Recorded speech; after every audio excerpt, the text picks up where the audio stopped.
저희 교회 목양실에 그 입구에 가면요, 큰 거울이 있습니다. 그 거울에 이리성결교회 김중현 목사 증, 이렇게 큰 거울에 그렇게 써 있어요. 그래서 제가 오가며 그 거울을 보면은요, 이 교회를 생각하게 됩니다. 이 아름다운 교회, 여러분은 뭐 늘 보셔서 잘 못 느끼시는지 모르겠는데, 교회가 한 25년 전에 지어졌다 그러는데요, 왜 이렇게 멋있어요? 이 안에 실내 구성도 그렇고, 들어오는데 그냥 큰 기둥이 있고, 유럽에 있는 교회 같아요. 이렇게 들어와서 어제는 좀 추우셨다 그러는데 오늘 따뜻하시죠? 이렇게 아름다운 교회, 또 훌륭하신 원로 목사님, 또 만능 엔터테이너 우리 임재규 목사님, 이분들이 계시는 곳에서 신앙생활 하시는 여러분들 행복하시죠? 야, 정말 얼마나 행복하실까, 그런 생각을 하게 돼요. 저는 이 파이프 오르간이 제일 이거 탐나네요. 저거 하나 갖다가 저희 교회에 놓고 싶은데 놓을 데가 없을 것 같아요. 양쪽에 정말 멋있게 파이프 오르간도 있고 참 아름다운 건물이고, 또 우리 성도님들, 또 우리 일남전도회가 막 씩씩하게 찬양하는 거 보니까요, 몇 남전도회까지 있으신가요? 몇 가지 있으세요? 8? 4까지요? 야, 4남전도회는 그냥 막 엄청 세겠네요. 찬양도 은혜롭게 해주셔서 감사드립니다. 서울 밑에 분당이라 그러는데 에덴 동산 밑에 사랑의 동산교회 있는 것 같아요. 야, 너무 좋다. 이렇게 귀하신 성도님들과 함께 오늘 말씀으로 교제할 수 있게 된 것을 무한한 기쁨으로 생각합니다. 다시 한번 불러주셔서 너무너무 감사해요. 제 행사 때문에 여기 한두 번 온 것 같긴 한데 이 강대상에 언제 서보나 그랬는데, 이렇게 세워주셔서 감사한데요, 사실 제가 적잖이 부담이 됩니다. 이렇게 훌륭하신 목사님 사역하는 곳에서 무슨 설교를 해야 되나, 벌써 그냥 주옥과 같은 말씀으로 잘 먹이셨을 것 같고, 또 이 교회에 훌륭하신 강사님들도 많이 다녀가셨을 것 같은데, 무슨 설교를 해야 되나 고민이 많이 됐어요. 그래서 기도 열심히 했습니다. 제가 한 8년간 파리연합교회에 섬겼는데요, 제가 목회하던 그 교회에 유명한 분들 많이 다녀가셨어요. 저희 교단에 손꼽는 목사님들, 또 우리 교수님들도 다녀가셨고요. 또 여러분들 잘 아시는지 모르겠는데 저쪽 동네에서 유명한 하이패밀리 송기론 목사님, 이런 분들도 오셨거든요. 근데 이분이요, 저한테 이렇게 기속말로 했어요. 사실 제가 유학할 때 이 교회에 지원했는데 떨어졌어요, 그러시더라고요. 떨어지시길 정말 잘하셨습니다. 그래서 이렇게 훌륭한 사역 많이 하시죠. 제가 그랬는데요, 그런 분도 다녀가셨고요. 혹시 가수 이종용 아시나요? 낙엽 지던 그 숲속에, 그 노래 불러갖고요. 이런 노래 전혀 모르시죠? 가요 톱10 뭐 이런데 몇 번씩 가요왕도 하시고, 그러다가 어느 날 갑자기 난 참 바보처럼 살았군요, 그 노래 부르다가 한 2년 있다가 미국 가셨어요. 미국 가셔가지고 거기에서 이제 신학 공부하셔가지고 목사님이 되셨는데, 얼마나 목회도 잘하시는지, 코너스톤 교회라고, 그러니까 유럽 코스타에 강사로 오셔가지고 제가 목회하던 교회 오셔서 설교하셨거든요. 하여튼 뭐 유명한 분들 많이 오셨다는 얘기 하는 거예요 지금. 그런데 우리 교인들, 그때 그 교인들은요, 제가 설교하는 걸 더 좋아하더라고요. 왜 그런가, 제가 그분들보다 설교를 더 잘할 리가 없을 텐데, 이제 그런 생각을 했는데, 교인들이 저한테 길들어져서 그래요.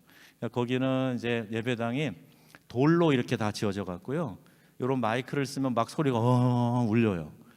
그래서 말을 좀 끊어서 해야 되는데 손님들 그거 모르잖아요. 그러니까 그냥 막 이어서 하시거든요. 그러니까 소리가 막 그냥 섞여가지고요, 나중에 성도님들이 막 골치가 아팠어요 목사님, 막 그러고, 목사님이 그냥 쭉 하시면 안 돼요, 손님 안 오시면 안 돼요, 그랬는데, 혹시 여러분 중에도 지금 그런 생각으로 앉아 계신 분 계시지 않나요? 우리 임재규 목사님 너무 설교 잘하시는데 또 어디서 오셔가지고 1시간 동안 내가 듣고 있어야 되는데, 이제 그런 생각 하시는 분 계실지 모르겠어요. 그런데 여러분, 오늘 제가요 그런 생각이 좀 들었네요.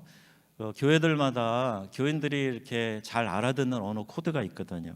그러니까 서정적인 설교를 좋아하시는지, 아니면 논리적인 설교를 해야 하는지, 시사성을 담은 얘기를 좋아하는지, 아니면 성경 얘기만 해야 은혜가 되는지, 그 교회마다 좀 달라요.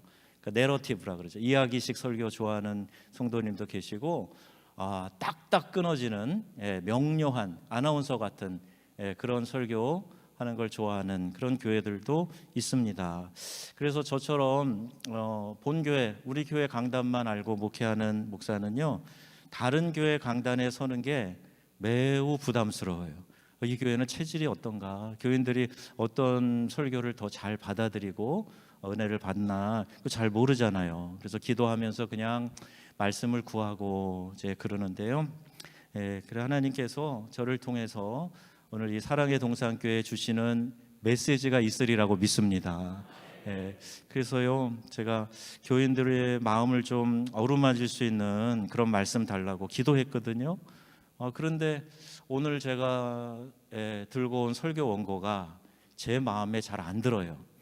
아니, 좀 이렇게 가서 설교를 멋지게 해가지고 교인들이 아이고, 정읍에도 설교 좀 잘하시는 목사님이 있네, 우리 담임 목사님보다는 인물이 조금 떨어지지만 그래도 뭐 설교 그냥 괜찮네, 이렇게 들어주셔야 되는데 하나님, 이 원고는 아닌 것 같아요. 그리고 제가 같이 기도를 하는데요, 목회 30년 이상 했으니까 그래서 저도 좀 알잖아요. 어떤 설교를 해야 교인들에게 인기가 있는지 뭐 이 정도는 아는데, 그런 설교 원고 다 이렇게 피하게 하시고 좀 원색적이고 제목도 조금 옛날 제목 같은 그런 걸 들고 왔습니다. 그러니 여러분, 설교자가 드러남이 아니라 우리 사랑의 동산교회 주신 말씀이라고 믿으시고 말씀에 은혜 받으시기 바랍니다. 아멘도 잘하시고, 아멘 잘하는 분에게 더 큰 은혜가 있을 줄로 믿습니다. 아유, 잘하시네요. 아유, 저희 교회보다 조금 더 잘하시는 것 같아요. 자, 이제 긴장도 좀 풀 겸, 또 여러분들도 좀 긴장시킬 겸 제가 질문을 좀 하나 하겠습니다. 괜찮으실까요? 제가 서울신대 이제 겸임 교수하고 또 호성신학교에도 가르치고 그러면서 제가 제일 아주 즐거울 때가 언제냐 하면요, 학생들에게 과제 주고 시험 칠 때예요. 제가 아주 못된 교수가 돼갖고 과제도 많이 주고 시험 문제도 어렵게 내고 이제 그러는데, 그때 막 쩔쩔매는 학생들을 보면 아유, 통쾌하고요, 내가 이 맛에 교수한다, 야, 아유, 막 이런 생각도 들고요. 그랬거든요. 우리 김재영 전도사님 저를 미워하실지 모르겠는데, 하여튼 저 전도사님 호성신학교 다 저한테 AA 막 받으셨거든요. 근데 아무튼 학생들이 쩔쩔매면은 되게 즐거워요. 그래서 제가 여러분에게도 질문으로 시작을 하려고 합니다. 바울의 영적인 아들 이름이 뭐죠? 그건 너무 쉬워가지고 이건 질문이 아니고요. 이런 식으로 질문을 낸다는 거예요. 그러니까 질문은 뭐냐 하면, 그러면 바울이 다시 찾은 바울의 조카 이름은 뭘까요? 이게 질문입니다. 바울의 조카 이름 아세요? 제가 사전에 조사해봤어요. 담임 목사님께 아시냐고 그랬더니 막 성경 여기저기 상식적인 거 되시는데 성경 실력이 대단하시더라고요. 그런데도 답은 뭐냐면 모르겠는데요, 안 나오는데, 그러시는 거예요. 여러분 아십니까? 바울의 조카 이름 하나님이 알려주셨어요. 그 힌트, 하나님이 그 이름을 알려주셨어요. 은혜가 내게 조카다, 이렇게 알려주셨어요. 이름이 은혜입니다. 은혜. 이건 조크예요. 성경에는 없어요. 은혜가 내게 조카다. 그 조카 아니죠. 여러분, 이 교회마다요, 유머에 반응하는 코드가 조금씩 다른데 오늘 설교 말씀이 잘 전달될 것 같습니다. 어떻게 알아들으시고 막 웃으시는지 수준이 대단하신 것 같아요. 오늘 말씀으로 여러분 은혜 받으시고 더 나은 미래를 열어가는 복된 길 열어가시는 성도님들 되시기를 주님의 이름으로 축원합니다. 자, 오늘 말씀의 제목이요, 축복의 원리를 알자. 아주 고전적인 제목 같죠? 그러나 아주 중요한 제목이에요. 먼저 이혼 이야기로 좀 시작을 하려고 그래요. 어느 등대지기가 있었습니다. 기름을 국가에서 받아서 등대 지키는 역할을 했어요. 근데 그에게 찾아와서 급하게 자동차 기름을 좀 넣어야 된다고 요청한 사람이 있어서 조금 나눠줬어요. 너무 추워가지고요, 어떤 노인이 찾아오셨는데 너무 추워가지고 막 집에 난방을 할 수 없으니 기름을 조금 달라고, 불쌍하잖아요. 그래서 기름을 좀 줬어요. 또 길이 너무 어두워가지고 막 가다가 넘어지고 구덩이 빠지고 사람들 다치고 그러니까 이게 좀 등을 밝힐 수 있도록 기름을 요청한 사람, 그 사람에게 조금씩 나눠줬습니다. 나중에 등대가 꺼져가지고요, 이 배가 항로를 잃고 파손했어요. 조사 나온 사람이 이렇게 말하는 겁니다. 당신에게 맡긴 일은 단 한 가지, 등대를 지키는, 등대를 밝히는 것이요. 결국 그가요, 직무유기로 감옥에 보내지게 됐다는 거예요. 선한 일이지만 그가 해야 될 사명도 뒤로 하고 꼭 해야 될 일은 아니었다는 거예요. 여러분, 교회도 할 일이 참 많습니다. 그런데요, 교회가 본질적인 사명이 있다는 거 아십니까? 교회가 해야 될 본질적인 사명은 영혼 구원하는 거예요. 그리고 구원받은 영혼을 내 안에서 잘 성장하도록 돕는 거예요. 여러분, 이게 교회의 사명인 줄로 믿습니다. 이거 뒤로 하고 다른 거 해서는 하나님께도 영광이 안 될 뿐더러 이 교회의 존립 이유를 잃어버리고 있는 거죠. 성도가 하나님의 뜻을 따르지 않으면 그 어떤 선택도 최선의 선택이라고 말할 수 없다는 거예요. 여러분, 하나님의 말씀 안에 분명한 명령이 있는데 그건 그거고 내 생각과 행동이 따로 있다는데 문제인 거죠. 성경도 알아요. 이렇게 살아야 되겠다 생각도 해요. 그런데요, 생각처럼 이게 행동이 안 되는 거예요. 그 생각과 행동이 따로따로 가고 있는 거, 이게 참 문제인데요. 여러분, 내 생각과 행동보다 더 중요한 게 하나님의 말씀인 줄로 믿습니다. 이제 이 사람들은요, 하나님의 마음을 모르는 종교주의자들, 또 교회 생활에만 익숙한 내가복음 지필자들일 수 있어요. 그래서 사복음서가 뭡니까? 이렇게 물어보면은 마태, 마가, 누가, 내가, 이렇게 대답하고 싶은 사람들인 것 같아요.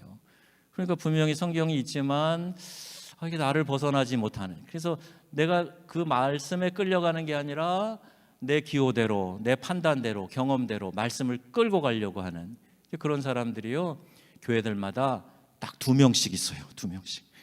2명, 좀 더 있는 교회도 있는지 모르겠는데 꼭 하여튼 최소한 2명은 있어요. 오늘 본문은요, 사사 드보라의 노래인데 2절에 보면 쉬운 우리말 성경에 이렇게 되어 있어요. 지도자들이 앞장서고 백성들이 자원해서 헌신하니 여호와를 찬양하라. 자, 이렇게 노래하는 거예요. 또 이 사사 드보라는 9절에 가면 백성들이 즐거이 헌신함으로 그들을 사랑한다, 이렇게 말합니다. 사사는 왕정시대 이전의 지도자들이죠. 근데 하나님이 세우셔서 하나님의 뜻대로 백성들을 이끌어가는 그런 지도자들이에요. 여러분 잘 아시는 기드온, 입다, 삼손, 에훗, 이런 사람들이 이제 사사에 해당하게 되겠습니다. 근데 우리의 문제는요, 하나님의 뜻을 알면서도 내 뜻을 관철시키기 위해서 하나님을 설득하고 또 하나님과 논쟁합니다. 여러분, 이 논쟁의 원조가 누군지 아시죠? 요나예요. 요나. 이 요나는요, 요놈의 나라고 누가 그러더라고요. 그 요놈의 나. 그래서 여러분, 선지자인 요나가 그랬다는 거예요. 하나님께서 명령하셨죠. 니느웨에 100만이나 되는 사람에게 말씀을 전해서 심판을 면하고 구원을 받게 하라.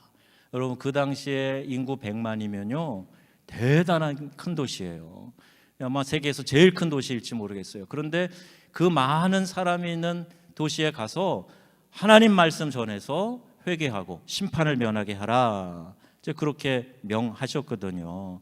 그런데요, 요나는 자기 마음에 안 든다고 이 하나님의 뜻을 회피해서 도망가려고 하지 않았어요? 마침 요빠라는 항구에 가보니까 니느웨 가라 그러셨는데 다시스 가는 배가 있어. 뭐 어디 가서 복음 전하면 어때?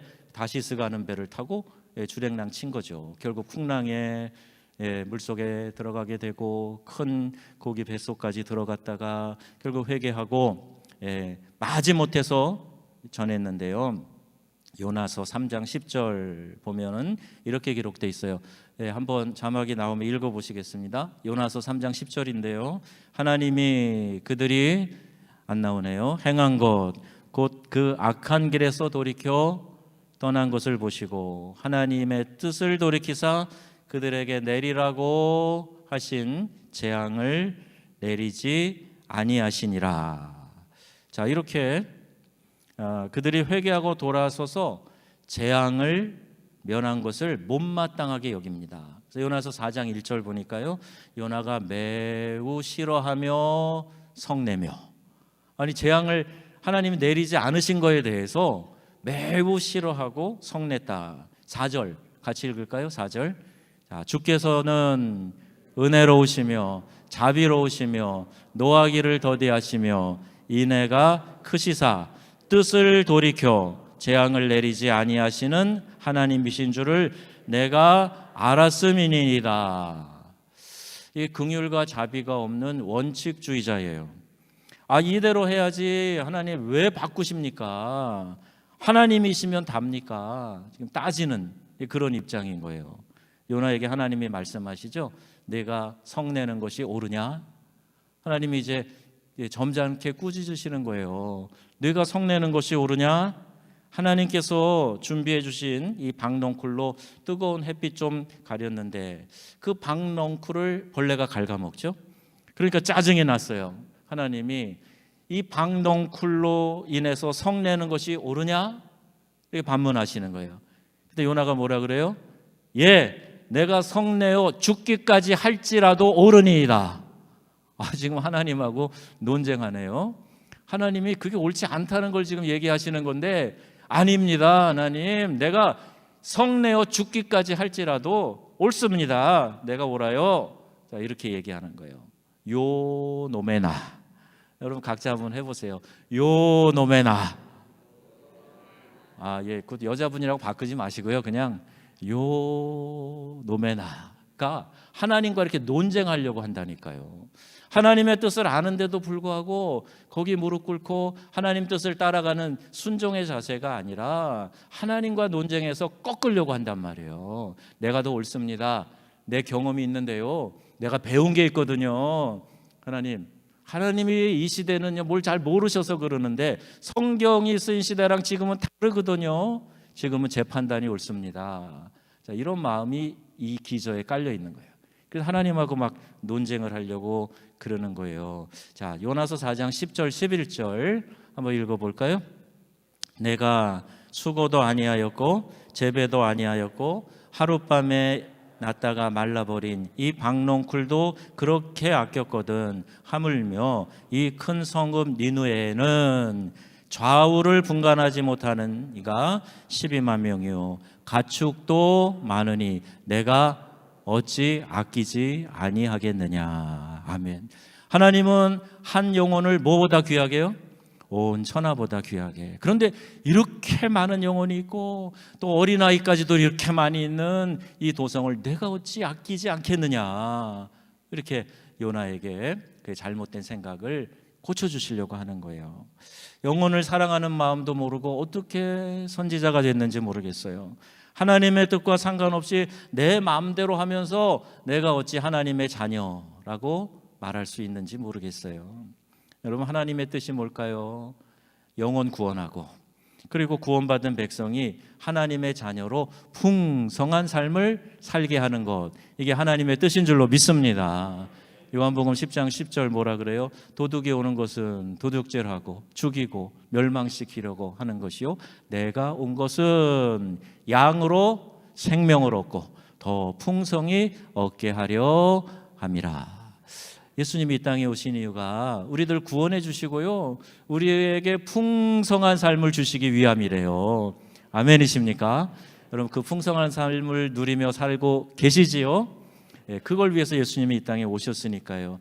이 사무엘 기도회가 여러분이 조금 잊어버리고 있었던 이 풍성한 삶을 더 풍요롭게 누리도록 주시는 기회인 줄로 믿습니다.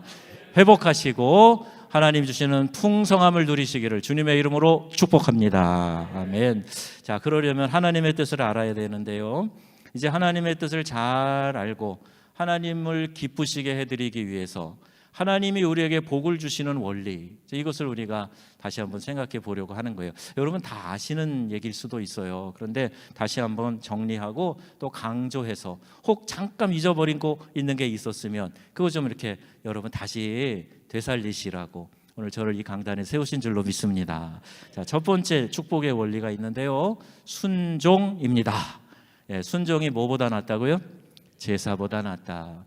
이런 질문하면 잡종보다 낫다 이런 분도 계시는데, 순종은 제사보다 낫다. 듣는 것이 수양의 기름보다 낫다. 이렇게 사무엘 선지자를 통해서 사울에게 책망하시며 주신 말씀이에요. 성경에는요, 수많은 복에 대한 이야기가 있는데 하나님께서 당신의 자녀들이 이 복된 삶을 살기 원하시기 때문에 그런 말씀들이 있는 겁니다. 무조건 오냐 하며 키운 자식 버릇 망치기 십상이에요. 그러죠? 분명하게 가르치고요, 잘하는 것 잘못하는 것 정확하게 훈육해야 그 아이가 바르게 잘 자랄 수 있겠죠. 그래서 하나님도요, 아무렇게나 살아도 복 달라 그러면 무조건 주시는 그런 하나님 아니란 말이에요. 축복의 원리를 말씀해 주셨고요, 그 말씀에 순종하는 사람들에게 은혜와 복을 더하시는 줄로 믿습니다. 그래서 성경에요, 구하라 하는 말씀이 나오는데 이 말씀에 조금 주목해서 성경 구절 몇 군데 볼게요. 마태복음 7장 7절, 제일 유명한 말씀이죠. 구하라 그리하면 주실 것이요. 구하라, 그래 구하면 주신다 말씀하고 있어요. 요한복음 15장 7절은 같이 읽어보겠습니다. 너희가 내 안에 거하고 내 말이 너희 안에 거하면 무엇이든지 원하는 대로 구하라. 그리하면 어떻게 해요? 주신다는 거예요. 그렇게 하면 이루어 주신다고 말씀하고 있어요. 그런데 야고보 4장 3절 가보니까요, 구하여도 받지 못하면 뭐로 쓰려고? 정욕으로 쓰려고. 잘못 구할 때는 하나님이 안 주신다 그랬어요. 정욕은요, 내 욕심대로 내 뜻대로 하나님의 뜻과는 상관없는 모든 것, 이것을 말하는 거예요. 그러면 그렇게 얽매는 것이 기독교 신앙인가요? 우리는 하나님이 원하시는 대로만 살아야 합니까? 이런 질문 생기는 분도 있죠. 답이 뭘까요? 예입니다. yes. 우리는요, 하나님이 원하시는 대로 살아야 됩니다. 왜 그럴까요? 이거는요, 하나님이 우리 각자에 대한 하나님의 원하시는 뜻, 이것은요, 우리의 최선의 삶이에요. 가장 행복하고 가장 아름다운 삶을 사는 것, 이것이 하나님의 뜻이기 때문에 하나님이 우리에게 원하시는 뜻대로 살면은 최고의 삶을 살게 되는 줄로 믿습니다. 얽어매는 것이 아니라 그래서 보호해 주시는 거예요. 자녀의 전공, 진로, 직장도요, 부모의 뜻 강요하지 말아야 되죠. 하나님이 너에게 가장 원하시는 게 뭘까? 내 인생에 하나님이 제일 기뻐하실 일이 뭘까? 이것을 아이에게 생각하게 해주고 그것을 찾아나게 하고 그것을 키워주는 거, 이게 부모의 역할이라고 생각해요. 근데 우리는요, 본질상 순종하지 않는 목이 뻣뻣한 그런 백성이에요. 나는 이걸 원해요. 하나님의 뜻은 찾기 어렵고요. 난 이렇게 되길 원해요. 나는 이걸 갖고 싶거든요. 하나님한테 계속 주문서만 내는 거예요. 하나님 뜻이 어디 있는지 정말 진지하게 기도하며 물어보는 거, 그걸 그냥 건너뛰고 하나님 저 이거 원하니까요, 이거 주시기 바랍니다. 믿습니다. 그렇게 기도하는 분들 더러 있어요. 여러분, 순종이 얼마나 중요한지 믿고 순종하는 것에 대한 이 단적인 예가 성경에 많이 나와 있는데요, 그 대표적인 게 아들 이삭을 제물로 바친 누구죠? 아브라함이에요. 아브라함. 그래서 하나님 말씀에 아브라함의 순종에 대한 걸 귀하게 말씀하고 계시죠. 그리고 창세기 12장부터 이제 아브라함 얘기가 쭉 길게 나오는데요, 믿음의 조상이라고 우리가 부를 만큼 이 순종이 중요한 모멘텀이 됩니다. 아들 이삭을 제물로 바치라. 그런데요, 이거는 그 당시 고대 근동에 있던 인신제사 풍습 같은 거예요. 우리 사랑의 하나님 야훼 하나님이 아들을 제물로 바치라니 있을 수 없는 일이다. 우리 하나님이 그럼 이방 신들과 같단 말이냐, 이런 생각 들지 몰라요. 그리고 하나님께서 하란에서 불러내시면서 내 나이 75세 때 아들을 준다고 말씀하시고 내 자손이 하늘의 별과 같이 바다 모래같이 많아질 거다 그렇게 하셨는데 아니 이 적자를 바치면 그러면 그 약속은요? 이런 의문이 들지도 몰라요. 어떤 분은 그래요. 밤새 고민하느라고 한잠도 못 자고 그래서 다음 날 아침 일찍 모리아산으로 출발했다 이렇게 설명하는데 그 마음은 이해가 되나? 아브라함의 반응은 그렇지 않았습니다. 이삭이 물어요. 아빠, 나무와 여기 불은 있는데 번제할 어린 양은 어디 있습니까? 그거 하나님께서 친히 준비해 주실 거야. 이러면서 아들과 함께 모리아산으로 가지 않습니까? 순종은요, 복잡한 고민이 필요 없어요. 그냥 하면 되는 겁니다. 자, 이제까지 여러분이 한 선택이 최선이 아닌 차선을 선택해서 지금 삶에 어떤 어려움과 고통이 있다면 여러분 그것도 기뻐하세요. 다음부터는 절대로 내가 차선을 선택하지 않으리라. 늘 최선을, 하나님의 뜻을 구하고 최선을 선택하리라. 그런 교훈으로 삼으실 수 있기 때문입니다. 이스라엘 백성이 차선을 선택한 순간에도 하나님은요 그들에게 만나를 주셨어요. 그리고 불기둥과 구름기둥으로 그들을 친절하게 인도해 주셨습니다. 회복의 은혜는 모든 사람에게 임하고 있는 거예요. 혹시 여러분 가운데 나 참 후회스럽다, 그때 그렇게 하지 말았어야 되는데 혹시 그런 마음이 있으시면 그것도 하나님이 사용하셔서 합력하여 선을 이루게 하실 줄로 믿습니다. 다음부터는 하나님 뜻을 먼저 묻고 하나님이 기뻐하시는 최선의 선택을 하리라, 이렇게 다짐하시는 우리 귀한 성도님 되시기를 축복합니다. 그래서 이 순종의 원리를 실천하면서 하나님이 주시는 복을 누리는 주인공들이 다 되시기를 주님의 이름으로 축복합니다. 자, 두 번째 축복의 원리가 있어요. 그건 뭐냐 하면요, 헌신입니다. 제가 뭐라 그랬죠? 헌신이에요. 제가 파리연합교회 목회할 때요, 그 당시 오스트레일리아 아니고요, 그건 호주고, 유럽에 있는 오스트리아, 그 짤츠부르크 이런 데 아시죠? 모차르트, 바하 이런 분 아세요? 하여튼 많은 음악가들이 나온 곳, 오스트리아 빈에서 활동하고 있던 유주노라고 하는 형제가 있었어요. 근데 그 형제가 파리에 와서 들려준 간증입니다. 그러니까 독일 라이프치히에서 처음 유학하면서 어느 한인 교회를 다녔는데 그 교회 이제 이 바닥이 좀 낡아서 공사에 들어갔던 모양이에요. 그래서 이제 재정이 조금 부족했는데 마침 거기에 들려서 예배 드리다가 그 얘기를 듣고 내가 바닥 공사 부족한 헌금을 해야 되겠다, 이렇게 하나님께 기도했다는 거예요. 그러고 나서 이제 꽁꾸라고 이제 경연하는데 나갔어요. 그런데 거기 나갔는데요, 그 입상을 했는데 이 형제 표현을 빌리자면 빅사리도 하고 막 그랬는데 본인이 입상을 했다는 거예요. 그래서 상금을 받았는데 딱 그 교회 공사에 필요한 비용을 받게 됐다는 겁니다. 재밌죠? 내가 그렇게 기도하고 나갔는데 내 생각엔 별로 그렇게 잘하지도 않았는데 이게 입상이 돼갖고 상금이 나왔다. 근데 그 돈이 그 공사 비용이란 말이에요. 그런데 동일하게요, 그때 어머니가 입원을 하셨는데 병원비가 딱 그 금액이 나온 거예요. 어떻게 해야 돼요? 이게 시험이죠. 이게 시험, 하나님의 테스트. 그때 아내가 지혜로운 충고를 했어요. 그래서 일단 하나님과 약속한 거니까 믿음으로 드려보자. 그리고 교회 건축 헌금으로 드렸다는 거예요. 그런데요, 놀라운 일이 일어났습니다. 며칠 지나지 않았는데요, 그리고 나서 그의 20배에 해당하는 출연료를 받은 순회 연주에 뽑히게 된 거예요. 그것도 그냥 오래전에 아는 사람이 자기에게 수소문 연락해가지고 그거 해보지 않겠느냐, 그리고 자기가 뽑혔는데 거기에 참여해서 받는 개런티가 20배가 더 많은 걸 받게 됐다는 얘기예요. 이 형제의 고백입니다. 그가 나가는 그 오스트리아 비엔나 한인교회 담임 목사님 장황형 목사님인데요, 저도 그분을 알아요. 코스타에서 같이 만났던 분인데 그 장황형 목사님을 너무 그냥 부담스러워하고 좀 안 좋아했대요. 자기가 나가는 교회 목사님인데 별로 안 좋아했대요. 왜냐하면요, 11조 헌금을 너무 강조했다는 거예요. 아나니아와 삽비라 설교를 하면 그냥 오늘도 저 말씀을 하시나 너무 싫었다는 거예요. 그런데 싫었지만 형제가 잘한 게 있어요. 억지로라도 계속 순종을 했는데 하나님은요 그 11조 드릴 수 있는 금액을 계속 늘려주시더라는 거예요.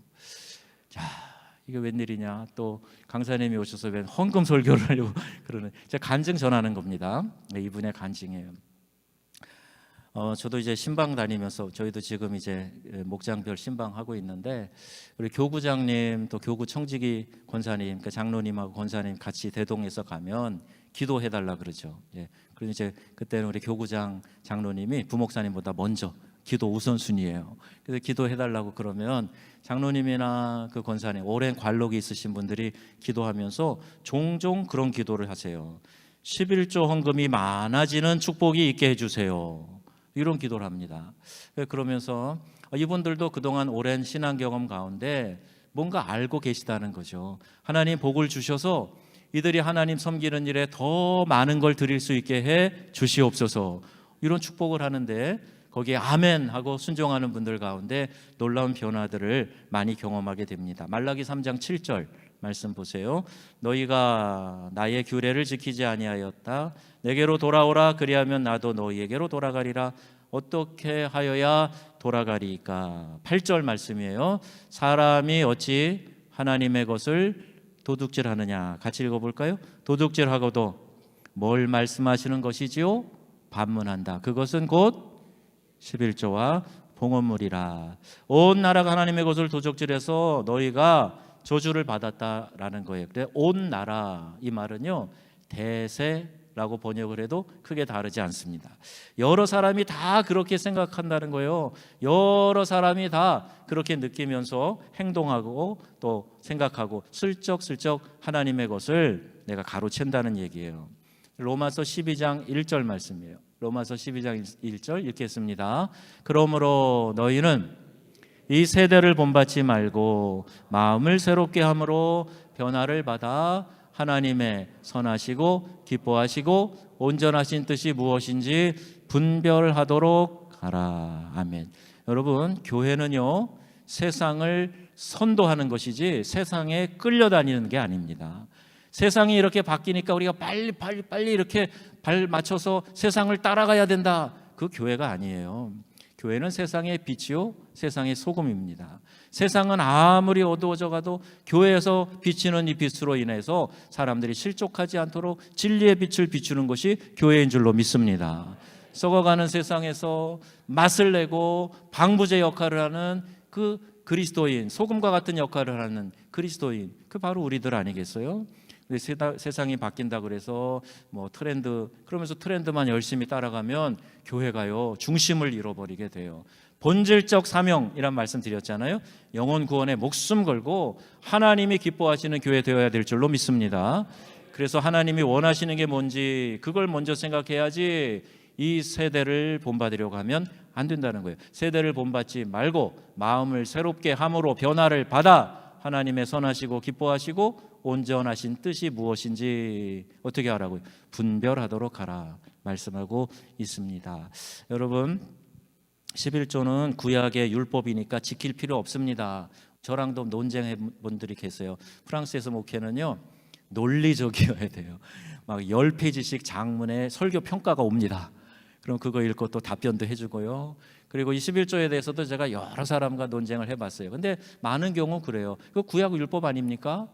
그런데 예수님도 패하지 않으신 것을 지금 내가 뭘 좀 안다고 구약의 율법 아닙니까? 안 해도 되지 않아요? 이렇게 얘기하는 분들이 더러 있어요. 부담스러우니까 합리화하고 또 그래서 드리지 않든지 아니면 형식적으로 하는 타협책을 택하는 거죠. 프랑스 교민들을 보면요 자기 차를 가지고 운전 알바하는 분들이 많아요.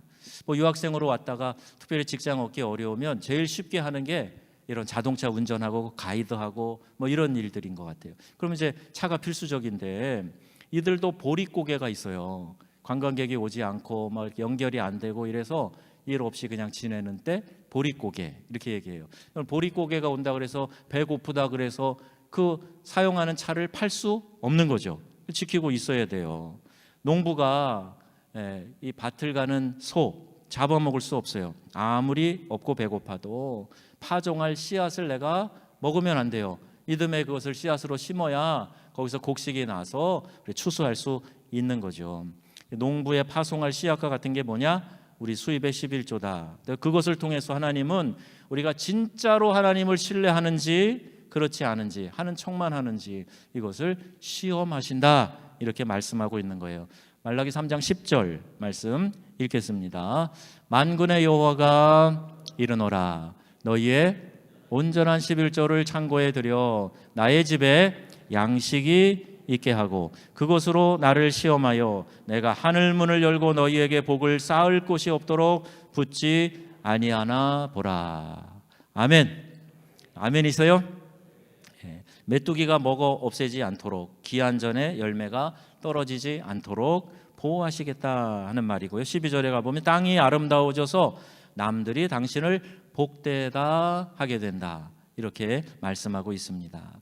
제가 아프리카에서 만 10년 보냈는데요, 처음 갈 때 우리 선임 선교사님이 두 분 계셨어요. 그래서 한 분은 수도 야운데 윤홀로 선교사님, 한 분은 이제 두알라에 이제 계셨는데, 이제 제가 간 두알라에 한 50명쯤 모이는 카메룬 현지인 교회가 있었습니다.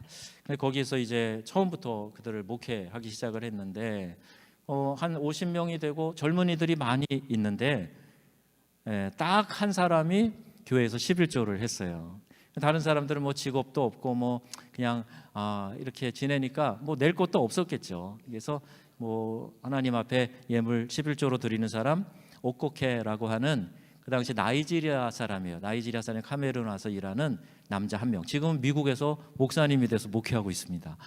제 페이스북에 들어오시면 이분하고 같이 연결되어 있는 거 보는데 저도 놀랐어요. 그분 하나 딱 내고 나머지는 아무도 안 내는 거예요. 그래서 제가 한국에서 우리 교회학교 전도사도 하고 그랬으니까 아이들 가르치듯이 가르쳤어요. 봉투도 만들어주고 11조의 의미도 설명해주고 그랬더니요, 현지인들은 머리로 막 생각 안 해요. 그러니까 얘기해주면 잘 순종하고 따라오는데 불과 얼마 되지 않아가지고요, 제가 반 이 방법이 좀 어떻게 보면 유치한지도 모르겠는데 그대로 실천한 사람들이요, 11조 드리면서 일자리를 얻고 그리고 성도들이 복을 누렸던 일을 금방 경험을 했어요. 자기들도 놀라는 거예요. 전에는 가서 이렇게 자동차 누가 세우고 가면 이렇게 봐줘요. 그러면 이제 50원 주고 20원 받고 이제 이러던 친구들이 직장이 생기는 거예요. 그러니까 하나님께 바치고 했던 것에 대해서 그들의 삶에 하나님이 주시는 보상들을 보면서 확신을 갖게 되고 믿음으로 실천하는 것을 보게 되었습니다. 자, 반대로 파리연합교회 목회할 때 초기에 좀 충격받은 사건이 있었어요. 교회에서 장학금을 줬거든요. 근데 이게 맞는지 모르겠지만 하여튼 제가 철저하게 가르치느라고 장학금 받은 것도 너 수입이니까 그럼 11조를 내면 어떠냐, 제가 이렇게 웃으면서 얘기를 했어요. 그런데요, 이 학생이 정색을 하면서 저한테요 이렇게 딱 쳐다보면서 얘기하는 거예요. 목사님, 저 11조 내면 죽어요. 그렇게 어려웠나 봐요. 11조 내면 죽어요 그러더라고요. 그러더니 얼마 안 돼 갖고요, 이 청년이 다른 교회로 옮겨갔어요. 그래서 야, 이거 어린애도 이러는데 여기 파리에서 이 11조 가르치는 게 쉽지 않겠다, 그런 생각이 들었고 한동안 헌금에 대한 설교를 하지 않았습니다. 그럼 11조는 내가 10분의 9를 쓰지만 모든 것이 하나님으로부터 왔습니다. 하나님이 나의 공급자이시고 나는 하나님께서 주신 것을 맡아 쓰는, 관리하는 청지기입니다. 이 고백이에요. 그러니까 이걸 잊어버리지 말라고 하나님께서 우리에게 명하고 계시는 건데 내 것인 줄 알고요, 그리고 그거 드리면 나 죽어요 이렇게 생각해서 하나님 앞에 믿음으로 행동하지 못하고 내가 물질에 또 주인 행세를 하고 하나님께 드리지 않아서 오히려 엉뚱한 곳으로 빠져나가는 그런 일들을 보게 돼요. 성경의 표현대로 하면 황충이 먹고 잃어버리는 일이 부주기수인데 깨닫지 못하고 움츠리니까 더 움츠러들게 되는 거예요. 요한 웨슬레가 그랬어요. 너의 지갑이 회개하지 않으면 진정한 회개한 것이 아니다. 헌금 설교 어려워요. 그래서 담임하는 교회에서 제대로 가르치지 못하는 답답한 마음도 있습니다. 교회들마다 재정이 어려우면 씀씀이 좀 줄이자, 어떤 일도 하지 말자, 이런 얘기는 나와도요, 헌금 열심히 하자, 이럴 때일수록 우리가 더 최선을 다해서 하나님께 바치자, 이런 말은 잘 들리지 않아요. 내가 안 해도 다른 사람이 하겠지. 아니요. 내가 헌신하지 않으면서 일할 사람 없어요. 예, 그것도 맞지 않는 이야기예요. 내가 안 하는데 그냥 저절로 채워지지 않거든요. 내가 참여 안 하고 내가 봉사 안 하고 내가 헌금 안 하는데 저절로 잘 되는 공동체 없습니다. 아마 오늘 이 자리에 나오신 분들은 다 열심히 실천하고 계실 줄로 믿어요. 근데 이 설교 방송으로 나가죠, 목사님? 예, 들을 게 있는 자는 들으시기 바랍니다. 저는 여러분 교회 전혀 몰라요. 그러니까 일반적인 상황 제가 경험한 거 말씀드리는 거예요. 전에는 이 통나무 들어올리기 이런 거 했어요. 군대에서도 하고 무슨 교도 쪽 보호 감호소 이런 데서도 하고 이 통나무를 쭉 사람들이 일렬로 서서 어깨에 올립니다. 그리고 영차 기호에 맞춰서 호각을 불거나 그러면 들어가고 반대편 어깨로 옮기는 거예요. 해보셨나요? 네, 이거 할 때요 어떤 친구들 보면 열에 한 명씩 꼭 그런 친구가 있어요. 인상은 다 쓰면서 손은 대고 있는데 실제로 힘을 안 써요. 손만 대고 있는 거예요. 그냥 표정만 찡그리고 힘든 척만 해요. 그런데 실제로는 힘을 안 줘요. 이런 사람 한 둘만 있으면 죽어요. 다른 사람 너무 힘들어. 여러분 조금씩 나누면 다 할 수 있어요. 그래서 여러분들이 어떤 일이든지 교회 공동체가 힘을 모을 때 뒷짐지는 사람 없고 관망하는 사람 없고 함께 동참하는 성도님들 다 되시기를 바랍니다. 제가 여러분들 처음 보잖아요. 그런데 하나님이 주시는 감동으로 이런 말씀 전하는 거니까요. 내가 어느 부분에서 손만 대고 폰만 잡고 있는가 혹시 있다면은 내가 힘을 조금이라도 보태야지 그런 마음 가지시고 그래서 이 사랑의 동산교회가 정말 에덴 동산 아래 하나 둘도 없는 아름다운 교회 사랑의 동산교회 되기를 주님의 이름으로 축복합니다. 아멘. 주인의식을 가진 사람과 손님의식을 가진 사람 완전히 달라요. 집을 관리하는 방식도 완전히 달라요. 내가 집주인이면 정말 집을 잘 관리하면서 깨끗이 쓸 텐데 세를 얻어서 사는 사람 집 관리하는 자세가 다릅니다.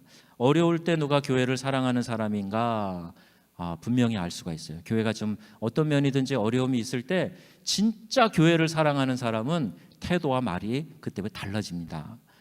제가 영화 영웅이라는 걸 봤는데요. 여기 여러분 보신 분들 많이 계시죠? 예, 안중근 의사 얘기인데 이토 히로부미 암살한 테러범이 아니라 군인으로 적장을 저격한 그래서 동양평화라는 미명 아래에 조선을 위태롭게 하는 이토 암살하기로 결의하고 이를 위해서 손가락을 잘라서 혈서로 맹세하고 조국을 위해 생명을 바치지 않아요. 일본 교도관이 그에게 사죄하는 거 이게 영화에 이제 프롤로그처럼 지나가는데 이게 영화의 백미예요. 사실은 이걸 위해서 영화를 쭉 만들었다 해도 과언이 아닐 만큼 제가 이 영화를 보면서 얼마나 눈물을 많이 흘렸는지 몰라요. 제가요 부끄러워서 제 자신이 부끄러워서 막 눈물이 막 뚝뚝뚝뚝 떨어졌어요. 이 땅의 조국을 위해서도 이런 충성된 헌신된 자가 있는데 영원한 하나님의 나라를 유업으로 받은 하나님의 자녀인 내가 얼마나 주님을 위해서 하나님 나라를 위해서 헌신하고 있는가. 제 자신을 보면서 더군다나 하나님의 종으로 사역을 한다고 하는 내가 얼만큼 하나님 나라를 위해 헌신하고 있는가 생각할 때 막 부끄러운 거예요. 그래서 막 눈물이 뚝뚝뚝뚝 떨어지더라고요. 여러분 하나님의 나라는 헌신된 일꾼들을 통해서 이것이 퍼져나가는 줄로 믿습니다. 헌신된 일꾼이 있어야 하나님의 나라가 힘있게 전파되는 거예요. 믿지 않는 사람들이 보면서 야 저분의 삶 참 놀랍다. 그걸 바라보면서 나도 교회 가볼까? 나도 예수님 믿어볼까? 나도 이 불안한 세계, 이 위험한 세계에 나도 한번 의지할 대상을 찾아볼까? 그러면 저분처럼 나도 마음의 평안을 얻을 수 있을까? 이런 마음을 갖게 되는 거죠. 주님께 쓰임받는 사람은요 그 일을 감당할 수 있는 힘, 건강과 또 재력과 영향력을 주시는 줄로 믿습니다. 하나님의 일을 하라고 하나님이 힘 주시는 거지요. 나 잘 먹고 잘 살고 떵떵거리고 남 무시하고 살라고 하나님이 힘 주시는 게 아니거든요. 그러니까 여러분 하나님의 사명에 사로잡히셔서 하나님에게 귀히 쓰임 받으시고 그 일을 할 수 있도록 하나님이 모든 것을 공급하시는 것 경험하시기를 축복합니다. 자, 두 번째는 헌신이었어요. 세 번째 축복의 원리는 나눔이에요. 누가복음 12장 어리석은 부자 얘기가 나오는데요. 19절에 보니까 이 어리석은 부자가 스스로 하는 얘기예요. 내 영혼아, 내가 여러 해 쓸 물건을 모아 놓았으니 평안히 먹고 마시고 즐기자. 스스로에게 그러는 거예요. 그래 거기도 보면요, 내 영혼아, 내가 내 곳간을 헐고 더 크게 짓고 계속 나 그래요. 그 짧은 몇 절 안에 6번 나 그래요. 그때 영혼의 주인인 하나님께서 그 어리석음을 깨닫게 하시는 말 일침이 있어요. 이 어리석은 자야, 오늘 밤 내 영혼을 내 영혼의 주인인 내가 도로 찾으리니 너 예비한 것이 다 누구의 것이 되겠느냐. 여러분, 이게 맞죠? 우리의 영혼의 주인이 누구십니까? 하나님이세요. 하나님이 돌아와 그러면 하나님 품으로 가면 끝인 거예요. 자랑할 거 아무것도 없어요. 쌓아 놓았다고 그거 가지고 떵떵거리고 그럴 이유가 없어요. 하나님이 우리의 영혼을 찾으시면 우리는 이 땅에 더 이상 존재하는 사람이 아닌 거죠. 이 질문으로 어리석음의 이유를 설명하고 계십니다. 여러분, 하나님께 드릴 것은 물론이고 주님은 이웃과의 나눔도 말씀하고 계세요. 제가 유럽 코스타 프랑스 대표할 때 강사로 오셔서 자주 오셔가지고 거의 매년 오셨던 것 같아요. 배웠던 두 분 목사님 계신데 그 두 분 목사님 이야기를 대신하는 걸 좀 양해해 주시기 바랍니다. 한 분은 이동원 목사님이세요. 이분은요, loving 그리고 giving 이게 같은 말이라는 거예요. 이게 분명히 해석이 다르죠. 주는 것과 사랑하는 것 분명히 단어가 다른데 love, give 다르잖아요. 그런데 이 같은 말이라는 거예요. 왜? 사랑을 해야 줄 수가 있는 거고요. 주는 사람이 그 사람을 사랑하고 있는 거다. 그래서 사랑은 주는 것이고 주는 것이 사랑이다. 자, 이렇게 설명하셨는데 참 공감이 갔어요. 굶주린 자에게는 빵을 주시고 빵을 가진 우리에게는 정의에 굶주리게 하옵소서. 사도행전 20장 35절 예수님께서 친히 말씀하셨다 하면서 주는 자가 받는 자보다 복이 있다 이렇게 말씀하고 있어요. 하지만 여러분, 주는 연습이 안 되면 성령의 감동이 와도 주지 못합니다. 교회도 마찬가지예요. 우리 교회가 이렇게 크고요, 많은 사람이 모이고요, 1년 경상비가 얼마라고 뭐 대외적으로는 떵떵거리고 자랑을 해도요, 그런데요, 주는 훈련이 되어 있지 않으면 절대로 못 줍니다. 많다고 주는 게 아니더라고요. 내가 좀 풍요롭다고 그게 저절로 흘러가는 게 아니더라고요. 저희 교회도요, 나누고 베푸는 삶, 흘려보내는 삶 잘하는 분들 보니까 그렇게 넉넉하지 않아요. 주는 게 말씀에 따라 훈련되어져야 하는 겁니다. 여러분이 사랑의 동산교회가 모르겠어요. 아마 이 전북 지방에서 아마 제일 가는 교회일지 몰라요. 근데 여러분, 이 일에도 나누고 주는 일에도 여러분이 최고 되시기를 바랍니다. 그게 축복의 통로가 되면요, 여러분이 먼저 풍성해지는 거예요. 하나님이 계속 공급하시기 때문에 나는요 메마를 날이 없는 거예요. 마치 시냇가에 심기운 나무가 철을 쫓아 과실을 맺고 그 잎사귀가 마르지 아니함 같다 한 것처럼 그 은혜가 우리 교회에 임할 줄로 믿습니다. 또 김동호 목사님 이런 고백을 했어요. 고향 후배가 찾아왔는데 용돈이라도 좀 집어줘야 할 상황이었는데 이 마음이 계속 인색함이 생기더라는 거예요. 나도 이게 쓸 게 있는데 나도 좀 이렇게 목을 좀 풍족하게 또 만난 것도 먹고 좀 가까이 있는 사람들 뭐 이렇게 좀 사주기도 하고 내 필요한 것도 있고 그런데 그 고향 후배한테 인색한 마음을 떨쳐버리지 못하고 결국 잘 주지 못하고 보냈대요. 그래서 그분이요 그날로 자기 지갑을 찢어버리고 새로운 지갑을 샀는데 3칸 있는 지갑을 샀대요. 그래서 그 한 칸은 뭐냐, 한 칸에는 그날 이제 뭐 부수입이 생기거나 그랬을 때 수입의 11조, 그 다음에 그 한 칸에는 내가 쓸 돈, 그리고 한 칸에는 어려운 이웃이 보일 때 무조건 거기에 있는 건 빼서 줄 돈, 이렇게 3칸으로 나눠가지고 지갑을 사용하셨다 그래요. 그래 내 수입의 10분의 1은 하나님께 드리고 다른 10분의 1은 내가 이웃과 나누는 삶을 살아야 되겠다. 그래서 1년에 내가 쓴 걸 쭉 정리하면서 정말 그 원리대로 살았는가를 생각하고 부족하면 채워서 나눠주고 그랬다는 얘기예요. 임 목사님은 더 하시겠지만 저도 우리 지방에 내 중견교회를 목회하는 목사다 보니까요, 선교사님들을 만날 때 또 어려운 형편에 있는 동기, 후배 목사님들 그냥 못 만납니다. 항상 내 자신이 인색해지지 않기 위해서 싸워야 돼요. 저도 자식이 3명 있거든요. 예, 제가 한 40대로 보이시나요? 아까 근데 족보를 얘기하셔갖고 친구인데요. 그런데 저도 이제 큰 애가 30 몇 살 돼요. 예, 결혼했고. 예, 그런데 저도 이제 자녀 키우는 아빠고 쓸모가 왜 없겠습니까? 그런데도 불구하고 나누는 일, 옆에 있는 사람 격려하는 일, 하나님이 기뻐하시는 일이다 생각해서 할 수만 있거든 최선을 다해서 하려고 합니다. 항상 내 자신이 인색해지지 않기 위해서 싸워야 할 때가 많아요. 우리는 얼마만큼 나누고 사는가? 쓸 곳이 정해져 있죠. 다 있어요. 그게 많던 적던요, 내 쓸 곳이 안 정해져 있는 게 없어요. 많이 벌어도 다 쓸 때가 있어요. 근데 물가는 자꾸 치솟죠. 월급은 안 오르죠. 이런 말 제가 자주 주변에서 들어요. 돈이 없어서 가난한 게 아니라 가난한 마음 때문에 가난하게 사는 겁니다.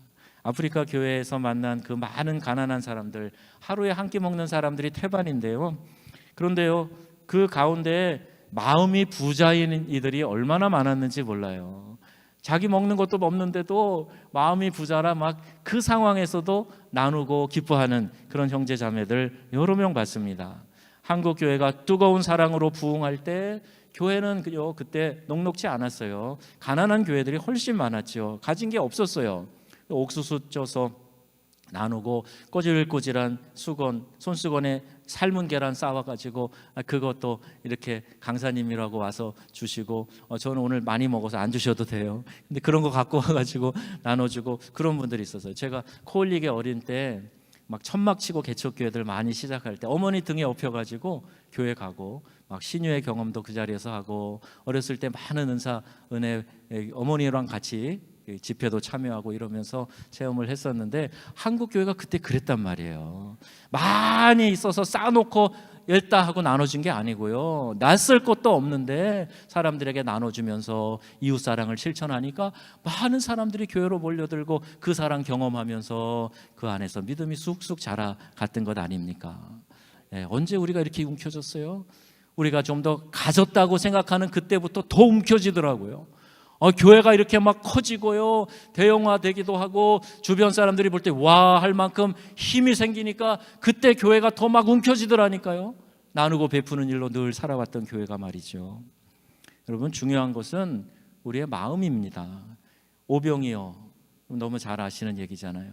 한 아이가 자기 먹을 도시락, 그거 안드레에 의해서 이렇게 우리 주님에게 이렇게 올려드려졌더니 주님 손에 올려드려진 한 어린아이의 도시락, 그걸 통해서 5,000명 먹이고 12광줄이나 남기지 않았어요? 여러분, 이게 신앙의 원리인 줄로 믿습니다.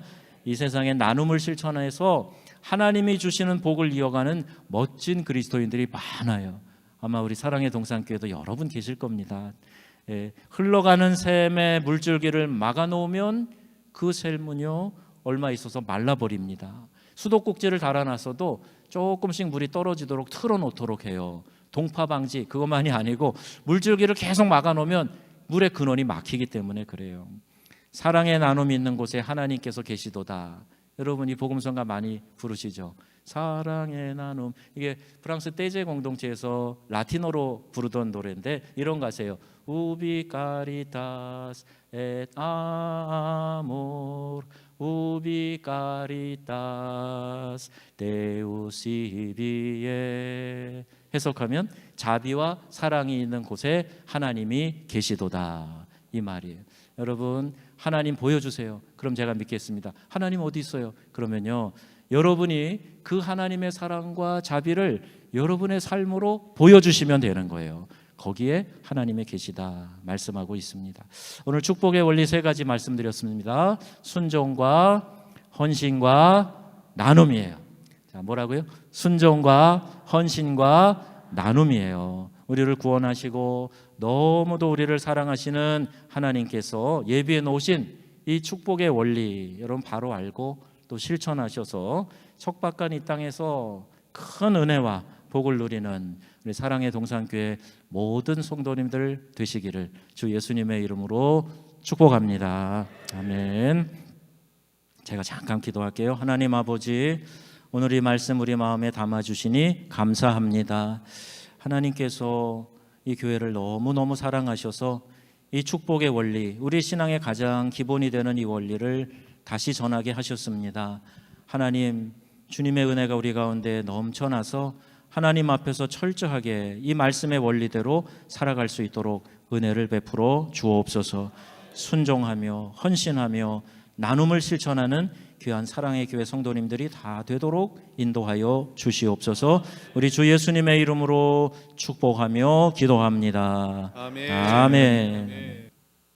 교회 머리가 되시는 우리 구주 예수 그리스도의 놀라우신 은혜와 그 아들 독생 성자 이 땅에 아낌없이 보내주신 하나님 아버지의 무한하신 사랑하심과 성령님의 위로, 감화, 교통, 치유, 회복케 하시는 역사와 능력이 사무엘 기도회를 통해 하나님의 은혜를 간절히 사모하며 이 자리에 모인 사랑하는 성도들 머리 위에 사랑의 동산교회를 세우시고 또 이 지역 복음화를 위해 힘쓰게 하셨는데 교회에 소속되어 있는 모든 성도들 머리 위에 이제로 영원히 함께 하시기를 축원하옵나이다. 아멘.